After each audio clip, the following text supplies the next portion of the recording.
આજે રાજકોટ ગ્રામ્ય વિસ્તારમાં આટકોટ પોલીસ સ્ટેશનની હદમાં જંગવડ ગામમાં 1 વાગ્યાની આજુબાજુ એક ઇનોવા પલટી મારતા 3 સ્ટુડન્ટનો ડેથ થઈ છે.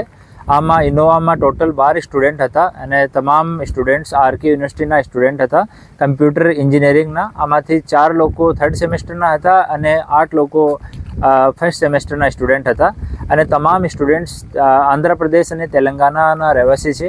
એમાંથી 3 સ્ટુડન્ટ્સ જેનું નામ મોતે હર્ષા, સૈયદ આફરીદ અને કોડાવટી નરેશ, આ 3ની દુર્ભાગ્યપૂર્ણ અકસ્માતમાં ડેથ થઈ ગઈ.